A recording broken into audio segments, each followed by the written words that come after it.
If coffee has started to feel different in your 40s, more jittery, more intense, or affecting your sleep, there are a few variables at play here. How your body's processing caffeine, when you're drinking it, and how sensitive your system has become.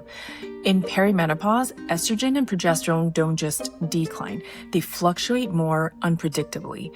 That affects caffeine metabolism. Estrogen slows down how quickly caffeine is cleared, so it can stay in your system longer and feel stronger. At the same time, progesterone, which has a calming effect on the nervous system, becomes less consistent, so your system becomes more reactive to stimulation. Caffeine may no longer feel like a clean boost, and it can show up as jitteriness, anxiety, or a wired but tired state. Second is timing. When coffee is taken first thing in the morning on an empty stomach, it layers on top of your natural cortisol peak, and that can amplify the stress response, affect your blood sugar regulation, and lead to energy dips later in the day. For some people, this shows up as shakiness or jitteriness or craving more food or craving more coffee.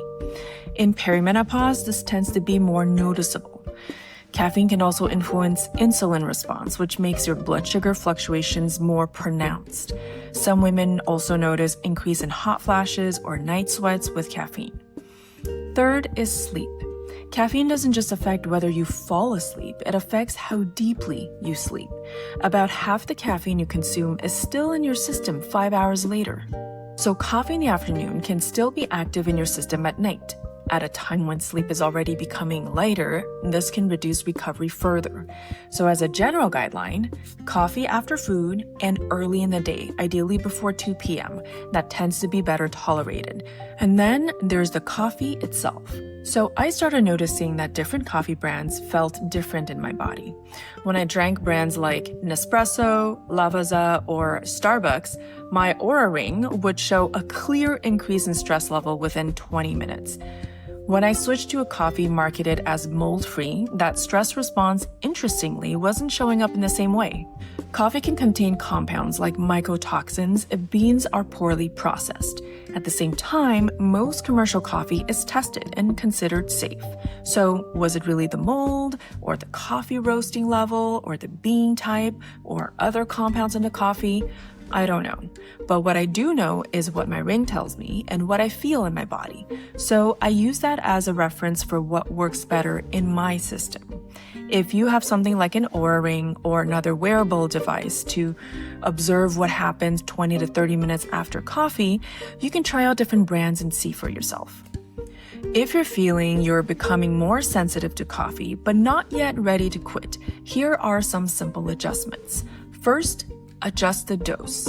If you drink more than 1 cup a day, or you're a Starbucks venti drinker, try reducing the amount or order the smaller size coffee. For me, switching to half decaf reduced the intensity of the stress response while still giving alertness. And this also allows me to keep 2 cups of coffee a day. Second, pair it with food. I noticed how having coffee after eating a full breakfast made the response more stable, regardless of the brand of coffee. Sensitivity varies. In perimenopause, some people become more reactive to caffeine. Even small amounts or even decaf can still affect the nervous system or sleep.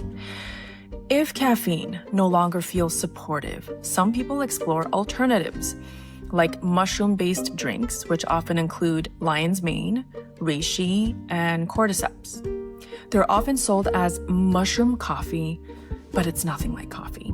I'm telling you this to set your expectation right now so you don't get disappointed on your first sip. They're closer to an earthy tea. Some people find them useful, and that could be something worth checking out. So instead of asking whether coffee is good or bad, the more useful question is how your body responds to it under different conditions, and using that as information, because in this phase, things don't always respond the way they used to. And the work becomes noticing that and adjusting accordingly. If you want more insights like this, you can subscribe to the channel, or if you prefer a simpler weekly format, you can join the newsletter at ownyourbecoming.com/newsletter.